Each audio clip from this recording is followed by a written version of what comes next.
आप देख रहे हैं शेरघाटी आजकल और मैं हूं इमरान अली। आज हमारे साथ हैं आईबीएस हैदराबाद में असिस्टेंट प्रोफेसर डॉक्टर सिकंदर आज़म। सिकंदर आज़म शेरघाटी के कुरमत्थू निवासी हैं और मैं आज आपसे मुलाकात इनकी करवा रहा हूं। सिकंदर भाई, आपका बहुत स्वागत है। थैंक यू सो मच, शुक्रिया। सबसे पहले आप अपना परिचय दीजिए कि आपने अपनी जो शुरुआती शिक्षा थी वो कहाँ से हासिल किया और कैसे कैसे आपने अपना सफ़र तय किया। मैंने पहले अपनी पढ़ाई जो है कुरमत्थू गांव में ही मकतब से की। चौथी क्लास तक मैंने पढ़ाई की। उसके बाद फिर हमज़ापुर में शास्त्री स्कूल, उसके बाद नेशनल एकेडमी, उसके बाद रंगलाल हाई स्कूल में इनरोल्ड हुआ मैं। वहाँ से मैंने 10th कंप्लीट की। उसके बाद फिर गया से मिर्ज़ा गालिब कॉलेज से मैंने +2 और ग्रेजुएशन किया। उसके बाद मेरा एडमिशन अलीगढ़ मुस्लिम यूनिवर्सिटी में हो, वहाँ से मैंने मास्टर किया। मास्टर के बाद मैंने एमफिल और पीएचडी पौंडीचेरी सेंट्रल यूनिवर्सिटी से की। अच्छा, चलिए सर, बहुत अच्छा। आप बताइए हमको, आपको जो अवार्ड मिला शिक्षा मंत्री के ज़रिए, तो वो तालीम के दौरान में मिला या जब आप असिस्टेंट प्रोफेसर हो गए तब मिला, या क्यों मिला आपको? क्या उसके मिलने की क्या वजह रही? हाँ, जब मैं पीएचडी कर रहा था उन दौरान 2014-15 की बात है।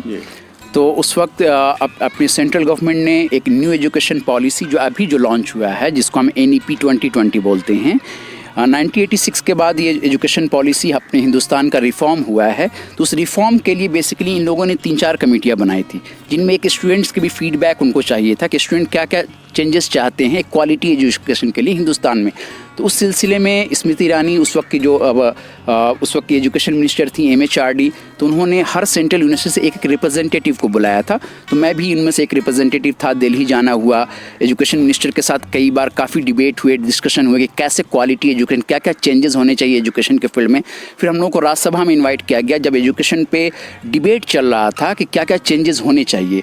तो बेसिकली वो उसका एक इन्विटेशन था। तो हम लोग की कंटिन्यू मीटिंग हुआ करती थी।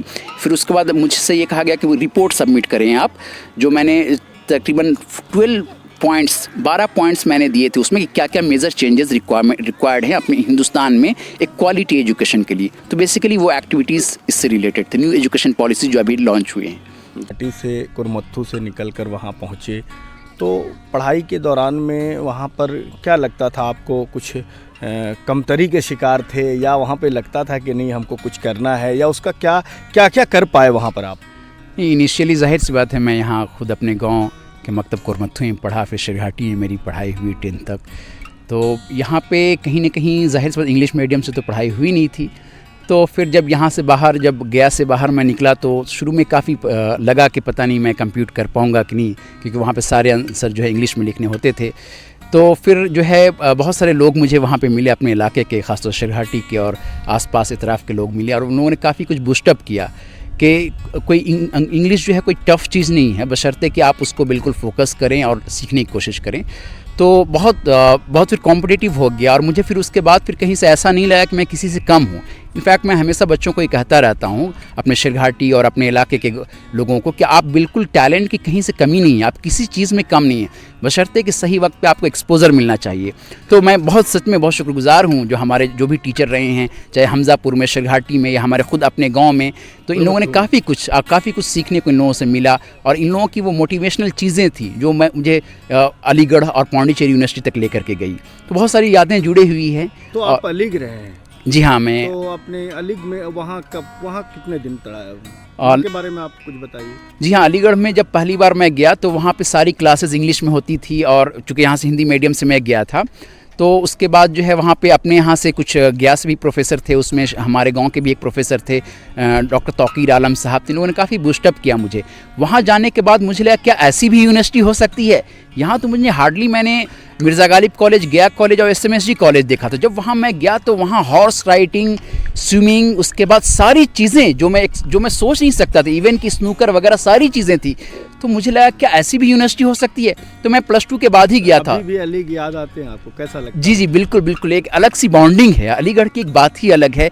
जो बिल्कुल बहुत सारे मेमोरीज़ हैं। और मुझे लगता है कि जिस हिसाब से वहाँ स्टूडेंट के साथ जो ट्रीटमेंट मिलती है अलीगढ़ में, शायद ही कोई ऐसी यूनिवर्सिटी होगी कि उतनी अच्छी ट्रीटमेंट और बेहतर तरीके से रिस्पॉन्स स्टूडेंट को कहीं मिले। दोस्त याद आते हैं आपको? जी हाँ, बिल्कुल, काफ़ी वहाँ से दोस्त हैं हमारे, ठीक है, काफ़ी वहाँ पे दोस्त हैं और अलग अलग जगह पे हैं। हम लोग जो है अलुमनाई मीट जो है चेन्नई में कराए, हैदराबाद में भी हम लोगों ने कराया था, तो वो कंटिन्यू वो सब हमारे जुड़े हुए हैं और वो सब बेसिकली स्ट्रेंथ हैं हमारे। तो आप जो स्टूडेंट यूनियन का इलेक्शन लड़ा वो कहाँ लड़े आपने, अलीगढ़ में या वहाँ हैदराबाद में? अलीगढ़ स्टूडेंट यूनियन का इलेक्शन मैंने पौंडीचेरी सेंट्रल यूनिवर्सिटी में कंटेस्ट किया था, बेसिकली स्कॉलर्स के लिए रिप्रेजेंटेटिव।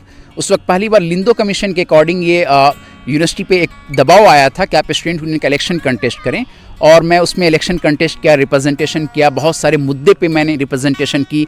और फिर जो है यूनिवर्सिटी वालों ने मुझे ओरल और रिटन कंपटीशन के बेस पे मुझे फिर MHRD में भेजा। वहाँ पे मैंने अपने सजेशन रखे कि हिंदुस्तान में क्या क्या चेंजेस होनी चाहिए एजुकेशन के टूवर्ड्स क्वालिटी एजुकेशन, चाहे रूरल एजुकेशन हो, अर्बन एजुकेशन हो, गर्ल्स के लिए एजुकेशन हो। तो इन तमाम चीज़ों पे हमने काफ़ी वहाँ पे अपनी बात रखी थी, वहाँ पे दिल्ली में भी, जिसका द हिंदू और इंडियन एक्सप्रेस ने भी रिपोर्ट किया था, एक्सक्लूसिवली मेरे रिपोर्ट को जो मैंने सबमिट किया था MHRD में, एजुकेशन मिनिस्ट्री में।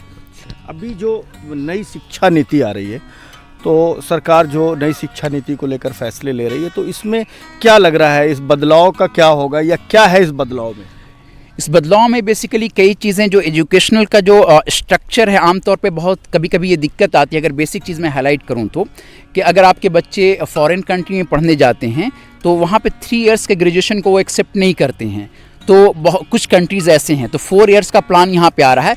बीच में ग्रेजुएशन के दौरान अगर आप ड्रॉप आउट कर जाते हैं, सी फॉर एग्जांपल अगर BA फर्स्ट ईयर में मेरा एडमिशन हुआ और किसी वजह से मैं अगर कंटिन्यू नहीं कर पाता हूँ, तो मेरा तो गया सारी चीज़ें, तो वो सर्टिफिकेट दे रहे हैं। अगर 2 साल आपने कंप्लीट किया है तो डिप्लोमा दे रहे हैं। तो बहुत सारे चेंजेस इन लोगों ने लाया है। बताइए, बेहतर होगा या बेहतर नहीं, कैसा आपकी निगाह में क्या? हाँ, इस पर्सपेक्टिव में तो बिल्कुल बेहतर है, क्योंकि जाहिर सी बात बहुत सारे गरीब बच्चे हैं जो एडमिशन तो ले लिए, लेकिन जो 3 साल का ग्रेजुएशन होता है, कहीं सेशन डिले चलता है तो उसकी वजह से कंप्लीट नहीं कर पाते हैं। तो कम से कम उनके हाथ में सर्टिफिकेट और डिप्लोमा के डिग्री होंगे, तो ये उनके लिए एक पॉजिटिव चीज़ें होंगी। हालांकि बहुत सारी चीज़ें जो इस पे क्रिटिसिज्म हो रही है न्यू एजुकेशन पॉलिसीज़ पे, और गवर्नमेंट ने ओपन किया है कि बहुत सारे जो चेंजेस अगर आप चाहते हैं तो टाइम टू टाइम वो लोग वक्त दे रहे हैं सजेशन के लिए। बट न्यू एजुकेशन पॉलिसी दोनों का मिक्स आप कह सकते हैं, बहुत सारी कमियां भी हैं।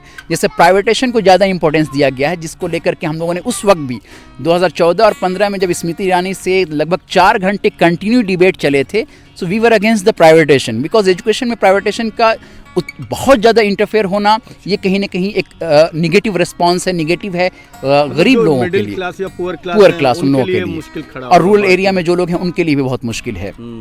तो ये चीज़ें बेसिकली उसमें हैं। लेकिन बस कुछ अच्छी चीज़ें भी हैं, जो ड्रॉप आउट हैं उनके लिए एक सर्टिफिकेट आ जाएगा अलग अलग लेवल पे, तो ये चीज़ें हैं। चलिए, बहुत बहुत शुक्रिया हमसे बात करने का। जी, आपका भी बहुत बहुत शुक्रिया, थैंक यू सो मच।